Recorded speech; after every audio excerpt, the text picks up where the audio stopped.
How much does it cost to build one of them, like the actual cube dollars? So, I mean, generally speaking, they always say you can't tell too much of your cost, but I definitely, so I'll give you some general ballpark areas.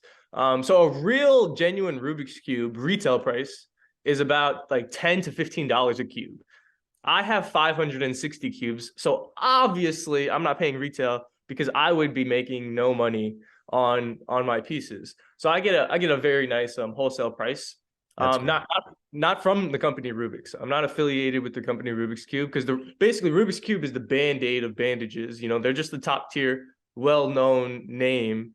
And I'm not using their cubes, which is like normal. So so I get a nice wholesale price, but they're still expensive, man. They run up real quick.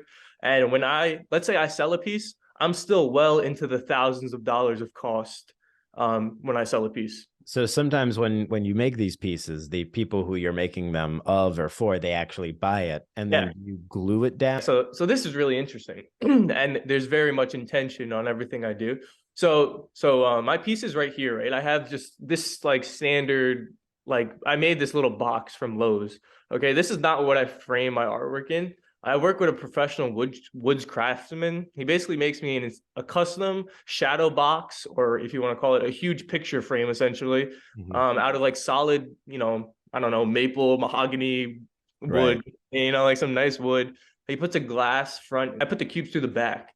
But my point is I frame my artwork opposed to, I could epoxy it. I could probably do a bunch of other things, but I choose not to go to those types of methods purely because I don't want the artwork to be 100% permanent, especially working in, and I'll tell you, a quick story, but I worked with the Tennessee Titans and they wanted a piece of Derrick Henry, but they were like, hey man, like, I don't want to spend all this money on a piece of artwork. And let's say, looking down the line, God forbid, Derrick Henry gets injured or traded or he's no longer with us or whatever the case may be. What are we supposed to do with this artwork?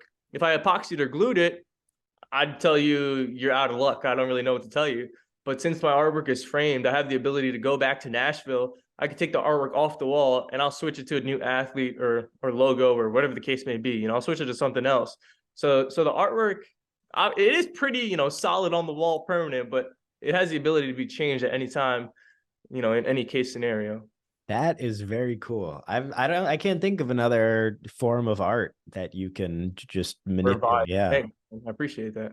That's really cool. Has anybody taken you up on that? No, not yet, man. I haven't been in the game long enough for somebody to want their piece revised. Mm-hmm. So, like I have pieces hanging places, but nobody's got traded or injured or bored of their artwork yet. But it is a good selling point. People really appreciate it and like that security that they're like, you know what, maybe I will take you up on it because if I need it changed, I could change it.